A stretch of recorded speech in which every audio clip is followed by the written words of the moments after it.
Hello student, welcome to HM classes. और आज हम पढ़ने जा रहे हैं कोलर्स लॉ, जो आपकी क्लास +2 का जो यूनिट है थर्ड, ये सॉल्यूशन के अंदर टॉपिक आता है कोलर्स लॉ। तो उसके बारे में हम पढ़ने जा रहे हैं। तो आज का जो हमारा टॉपिक है वो है कोलर्स लॉ। कोलर्स लॉ, ठीक है। कोलर्स लॉ के अंदर हम बात करते हैं लिमिटिंग मोलर कंडक्टिविटी की, ठीक है। लिमिटिंग मोलर कंडक्टिविटी को डिनोट किया जाता है लैम्डा इन्फिनिटी एम के थ्रू। तो सबसे पहले बात करते हैं कि लिमिटिंग मोलर कंडक्टिविटी क्या होती है।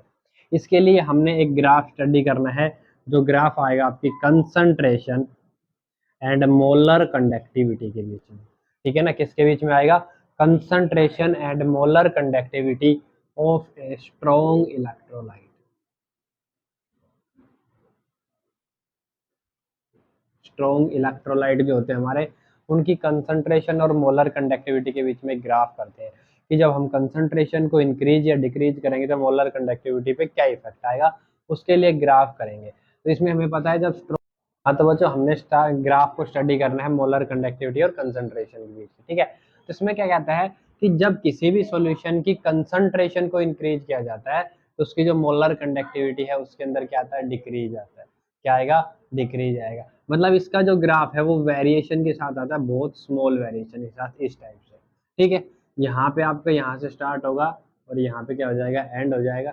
ये है, मान लो हम ग्राफ लेके चल रहे हैं KCl के लिए, इसके लिए लेके चल रहे हैं KCl के लिए। तो इस मोलर कंडक्टिविटी के ऊपर हमारी जो कंसंट्रेशन है वो ये आएगी। अगर इसके बीच में चेक करते हैं तो कंसंट्रेशन हमारी ये आती है, और इस पॉइंट पे जो हमारी कंसंट्रेशन है वो ये आ रही, ठीक है ना। मतलब देखो, जैसे जैसे हम यहाँ पे कंसंट्रेशन कम थी, कंसंट्रेशन ज्यादा है तो मोलर कंडक्टिविटी कम है, कंसंट्रेशन कम है तो मोलर कंडक्टिविटी ज्यादा है, ठीक है। लेकिन ये जो वेरिएशन होता है ये बहुत ही स्मॉल वेरिएशन होता है। तो इसके अंदर कहता है कि जब आप इसको डायरेक्ट यहाँ से अटैच करते हो, ये जो लाइन है ये यहाँ तक नहीं आएगी। क्यों? यहाँ पे आने का मतलब है C = 0। और हम क्या लेके चल रहे हैं? Strong electrolyte. और स्ट्रॉन्ग इलेक्ट्रोलाइट के अंदर जो अल्फा की वैल्यू आती है वो 100% होती है। मतलब डिसोसिएशन क्या होता है? 100%। तो इसमें कहता है कि अगर आप कंसंट्रेशन 0 कर दोगे, इसका मतलब स्ट्रॉन्ग इलेक्ट्रोलाइट नहीं है, वहां पे सिर्फ क्या बचा हुआ है? सॉल्वेंट सॉल्वेंट बचा हुआ है। इसलिए इस लाइन को हम यहीं तक रखेंगे, क्योंकि ये अगर आगे आएगा तो यहाँ पे आपकी कंसंट्रेशन क्या हो जाएगी? खत्म हो जाएगी। तो ये क्या कहता है कि जब आप इसको यहाँ पे इंटरसेप्ट करवाते हो तो ये जो पॉइंट आता है इसको हम बोलते हैं लैम्डा इन्फिनिटी एम। क्या बोलेंगे? Lambda infinity M. ये जो हमारा लैम्डा इन्फिनिटी एम आता है ये किस कंसंट्रेशन पे है? 0। और 0 कंसंट्रेशन कब होगी? जब हम इन्फिनिटी टाइम तक क्या करेंगे? डाइल्यूशन करेंगे। इन्फिनिटी टाइम तक क्या करेंगे? डाइल्यूशन करेंगे। तो वहां पे आपकी कंसंट्रेशन 0 होगी, और उस कंसंट्रेशन पे जो आपकी वैल्यू आएगी वो क्या आएगी? Lambda infinity M. तो यहाँ पे जो हमारी लैम्डा इन्फिनिटी एम की जो वैल्यू आई है इसको हम क्या लिखेंगे? Limiting molar conductivity. क्या बोला जाएगा? Limiting molar conductivity. या फिर हम इसको क्या बोल सकते हैं? Molar conductivity. Molar conductivity at infinite dilution. Eight infinite dilution, ठीक है। तो अब हमें वैल्यू फाइंड आउट करनी है। हमें एक रिलेशन चाहिए मोलर कंडक्टिविटी और लिमिटिंग मोलर कंडक्टिविटी के लिए। इसके लिए सबसे पहले हम स्लोप की अगर इक्वेशन लिखे तो हमारी स्ट्रेट लाइन है, और स्ट्रेट लाइन के लिए आपकी इक्वेशन क्या आती है? y = mx + c। ये हमारी स्ट्रेट लाइन के लिए, किसी भी स्ट्रेट स्लोप की जो स्ट्रेट लाइन होती है उसके लिए इक्वेशन आती है। यहाँ पे आपका y क्या है? y एक्सिस पे वैल्यू हम क्या लेके चल रहे हैं? Lambda m। तो यहाँ पे आप लिख लोगे लैम्डा m = ये है आपका एक्स एक्सिस पे आप क्या लेके चल रहे हो? कंसंट्रेशन। तो यहाँ पे हम रखेंगे c। एंड c जो आपका होता है वो होता है intercept at y axis. c क्या रहेगा? जो c की वैल्यू आएगी ना, ये वैल्यू क्या आएगी? Intercept at y axis. और y एक्सिस के ऊपर हमारा इंटरसेप्ट कहाँ पे हो रहा है? Lambda naught, lambda infinity M पे, इस पे हो रहा है लैम्डा इन्फिनिटी एम। और यहाँ पे जो आपका एम होता है स्लोप। ये जो वैल्यू आती है किसकी आती है, हमारे पास स्लोप की वैल्यू आती है, ठीक है। और हमें पता है अगर हम स्लोप की बात करें तो अगर आपका स्लोप इस टाइप से है तो ये इसका मतलब है पॉजिटिव स्लोप है, और अगर आपका स्लोप इस टाइप से आता है इसका मतलब क्या है, नेगेटिव स्लोप है। तो यहाँ पे जो हमारा स्लोप देखो कैसे आ रहा है, इस टाइप से आ रहा है, इसका मतलब नेगेटिव है, तो इसको हमने लिख दिया माइनस ऑफ बी। क्या लिख दिया, माइनस ऑफ बी। यहाँ पे बी हमारा क्या रहेगा, कोई भी कांस्टेंट रहेगा। तो यहाँ से अगर हम वैल्यू निकाल लें lambda M is equal to lambda infinity M minus of B root C, ये जो आपकी इक्वेशन आती है इसको बोला जाता है D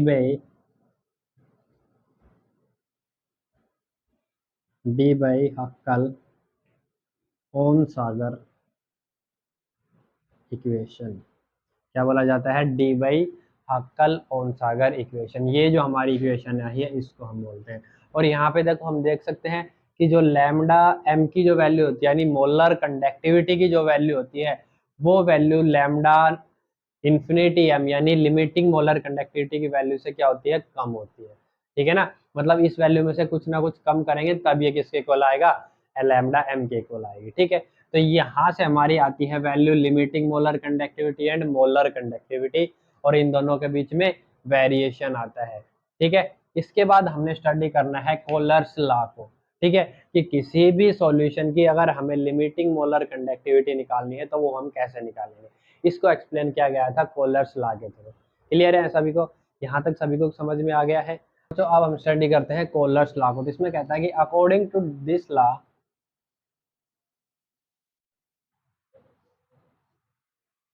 limiting molar conductivity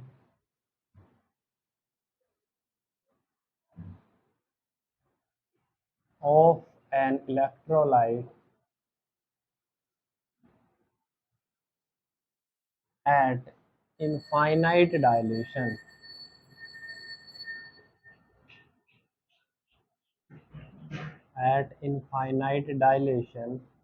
is equal to the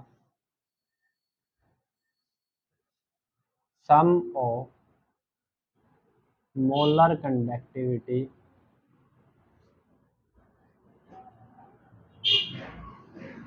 of its ion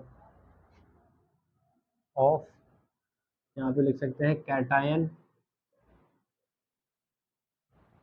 and anion of an electrolyte.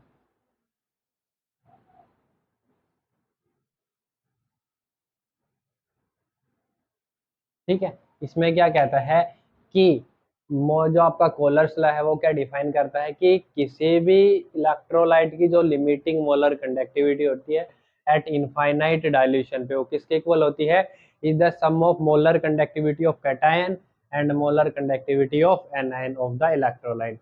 यानी जो आपका इलेक्ट्रोलाइट है उसके अंदर जो कैटायन और एनायन प्रेजेंट है उनकी मोलर कंडक्टिविटी के इक्वल होता है, ठीक है। जैसे यहाँ पे अगर हम लिखें molar conductivity of limiting molar conductivity of electrolyte, तो ये वैल्यू आपकी किसके इक्वल आएगी, मोलर कंडक्टिविटी ऑफ, यहाँ पे लैम्डा नोट से भी डिनोट कर सकते हो इन्फिनिटी से भी, तो limiting molar conductivity of cation plus limiting molar conductivity of anion. समझ में आ गया सभी को, ठीक है। जैसे हमें निकालनी है limiting molar conductivity of NaCl, तो यहाँ से आपकी जो limiting molar conductivity of NaCl है वो क्या आएगा, molar conductivity of Na positive ion plus molar conductivity of Cl negative ion. यहाँ से ये हमारा कोई भी इलेक्ट्रोलाइट था, इलेक्ट्रोलाइट के जो मोलर कंडक्टिविटी है उसके आयंस की जो मोलर कंडक्टिविटी है अगर हम उसका सम कर देते हैं तो किसके इक्वल आ जाती है, limiting molar conductivity of that electrolyte. समझ में आ गया सभी को। ऐसे ही मान लो हमें मोलर कंडक्टिविटी फाइंड आउट करनी है किसके लिए, Al2O3 के लिए। किसके लिए फाइंड आउट करेंगे, Al2O3 के लिए। तो इसके लिए जो हमारी लिमिटिंग मोलर कंडक्टिविटी रहेगी उसकी वैल्यू क्या आएगी,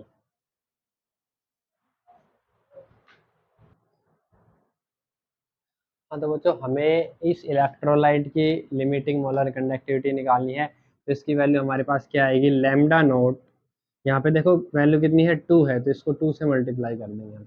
तो 2 lambda note AL3 plus plus of lambda note O 3 minus के, ठीक है। तो यहाँ से जो वैल्यू आएगी हमारी वो क्या आएगी, लिमिटिंग मोलर कंडक्टिविटी, या फिर हम इसको लिख सकते हैं 3O नेगेटिव। समझ में आ गया सभी को। तो ये आपकी क्या रहेंगी, limiting molar conductivity of an electrolyte eight infinite dilution. और वो किसके इक्वल आएगा, molar conductivity of their ions. यहाँ पे सिर्फ मोलर कंडक्टिविटी शो करनी है हमें। ये हमारा क्या है, कोलर्स लॉ है। अब इसके बाद में आता है एप्लीकेशन ऑफ कोलर्स लॉ। इसके अंदर जो फर्स्ट एप्लीकेशन आती है इसकी, वो आपके पास आती है कि इट जो आपका वीक इलेक्ट्रोलाइट होते हैं, यहाँ पे हमने मोलर कंडक्टिविटी पढ़ी है एट इनफाइनाइट डाइल्यूशन किसकी, स्ट्रॉन्ग इलेक्ट्रोलाइट की।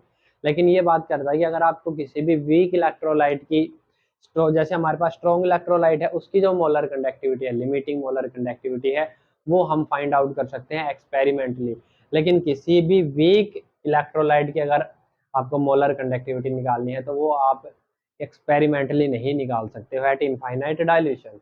तो उसके लिए आप क्या यूज कर सकते हो, पोलर्स लॉ का यूज कर सकते हो। और इसी के ऊपर बेस्ड हम कुछ न्यूमेरिकल्स हैं, वो न्यूमेरिकल्स करेंगे। हाँ तो बच्चों अगला जो हमारा क्वेश्चन आता है वो आता है कि calculation of molar conductivity of weak electrolyte eight infinite dilution. ठीक है, हमें किस पे निकालनी है, इनफाइनाइट डाइल्यूशन के ऊपर निकालनी है।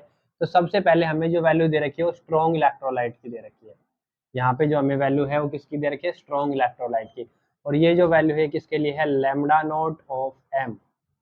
लैम्डा नोट लिख सकते हैं लैम्डा एट इंफिनिटी, ठीक है ना।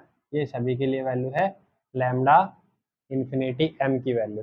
ठीक है, ये तीनों स्ट्रॉन्ग इलेक्ट्रोलाइट, और यहाँ से हमें इस वीक इलेक्ट्रोलाइट की वैल्यू फाइंड आउट करनी है, एम की वैल्यू हमें फाइंड आउट करनी है। ठीक है, तो सबसे पहले देखो हमने लिखना lambda infinity at infinite dilation, molar conductivity at infinite dilation of NaCl। तो NaCl को हम क्या लिख सकते हैं, lambda M of Na positive plus lambda M of Cl negative. ठीक है, ऐसे ही अगला जो हमारा इलेक्ट्रोलाइट है, लैम्डा एम ऑफ CH3COONA, इसको हम क्या लिख सकते हैं, lambda M of CH3COO negative and lambda M of Na positive. और ऐसे ही हम अगला वाला जो आएगा हमारा लैम्डा एम ऑफ HCl, इसको क्या लिख सकते हैं, lambda M of H positive and lambda M of Cl negative. ये किसके अकॉर्डिंग है, अकॉर्डिंग टू कोलर्स लॉ। ठीक है, तो यहाँ पे इस कोलर्स लॉ का यूज करके आप क्या निकाल सकते हैं, इनकी मोलर कंडक्टिविटी को फाइंड आउट कर सकते हो। कैसे करेंगे वो देखो, ये मान लो हमारी इक्वेशन फर्स्ट हो गई, ये हमारा इक्वेशन सेकंड हो गया, और ये हमारा इक्वेशन थर्ड हो गया। अब हमें जिसकी मोलर कंडक्टिविटी निकालनी है, एम ऑफ CH3COOH, इसको कैसे लिख सकते हैं हम, lambda M of CH3COO negative plus lambda M of H positive. ठीक है, तो अगर इन तीनों इक्वेशन का यूज करके हम इसके इक्वल ले आते हैं तो हमारी जो वैल्यू आएगी वो इसकी वैल्यू आ जाएगी, molar conductivity at infinite dilution for CH3COOH। ठीक है, तो इसके लिए हम क्या करेंगे, यहाँ पे आपको एक ऑपरेशन लगाना पड़ेगा जिसके अंदर आप बोल सकते हो, देखो फर्स्ट और थर्ड इक्वेशन को अगर हम ऐड, सॉरी सेकंड और थर्ड इक्वेशन को अगर हम ऐड करते हैं और उसमें से फर्स्ट इक्वेशन को सब्ट्रैक्ट कर देते हैं, मतलब adding equation second and third and subtracting equation first, we get. अगर इन तीनों इक्वेशन को आप करते हो तो आपके पास वैल्यू क्या आती है वो देखिए। सबसे पहले तो ये हमारे पास आ गया lambda M Na, lambda M CH3COO negative plus lambda M Na positive plus lambda M H positive plus lambda M Cl negative. इन दोनों इक्वेशन को हमने ऐड कर दिया और फर्स्ट वाले को सब्ट्रैक्ट करेंगे, यानी लैम्डा एम Na पॉजिटिव और minus of lambda m Cl negative. समझ में आ गया सभी को? तो यहाँ से हमारा लैम्डा m पॉजिटिव और नेगेटिव कैंसिल, ऐसे ही Cl नेगेटिव से Cl पॉजिटिव ये वाला कैंसिल हो जाएगा। तो हमारे पास वैल्यू किसकी आई? Lambda m CH3 COO negative plus lambda m H positive, यही वैल्यू आएगी हमारे पास। और इसको हम किसके इक्वल लिख सकते हैं? लैम्डा नोट या lambda infinity m CH3 COOH के इक्वल। मतलब अगर ये ऑपरेशन लगाते हैं तो हमारी वैल्यू आ जाएंगी। तो इसी ऑपरेशन को अगर हम अप्लाई करते हैं तो देखिए हमारे पास वैल्यू क्या आती है। सबसे पहले हमारे पास इक्वेशन सेकंड की जो वैल्यू है वो कितनी दे रखी है? 90। तो हमने इसके अंदर हमें निकालना है lambda infinity m CH3 COOH is equal to, जो हमारा ऑपरेशन था उसी के अकॉर्डिंग हम वैल्यू रखेंगे। सबसे पहले वैल्यू रखनी है हमें सेकंड इक्वेशन की। सेकंड इक्वेशन की वैल्यू हमें ये दे रखी है 90, उसमें हमने ऐड किया है इक्वेशन थर्ड। वो इक्वेशन थर्ड हमने मानी है HCl, और यहाँ पे HCl की वैल्यू हमारे पास 420 है। इसके बाद हमने इसके अंदर सब्ट्रैक्ट किया है इक्वेशन फर्स्ट को, और इक्वेशन फर्स्ट की जो वैल्यू है हमारी वो कितनी है? 125। तो इसमें से हाँ, तो बच्चों यहाँ से जब हम इसको सब्ट्रैक्ट करेंगे तो हमारी वैल्यू कितनी आएगी? यहाँ पे 10, 10 में से 5 गया 5, इधर बच गया 11, 11 में से 2 गया तो यहाँ पे आ जाएगा 8, इधर 4, 4 में से 3 गया 1। Simon centimetre square mole inverse, ये हमारी वैल्यू किसकी आएगी? Molar conductivity at infinite dilution for CH3COOH। तो इस टाइप से आप किसी भी वीक इलेक्ट्रोलाइट की मोलर कंडक्टिविटी कोलर्स लॉ का यूज करके फाइंड आउट कर सकते हो, लेकिन इनकी जो मोलर कंडक्टिविटी है वो हम एक्सपेरिमेंटली फाइंड आउट नहीं कर सकते। इसीलिए यहाँ से जब कोलर्स लॉ का यूज करेंगे तो इस टाइप से हम किसी भी वीक इलेक्ट्रोलाइट की मोलर कंडक्टिविटी को फाइंड आउट कर सकते हैं। तो बच्चों ये था आज का हमारा topic, Kohlrausch's law and molar conductivity at infinite dilution.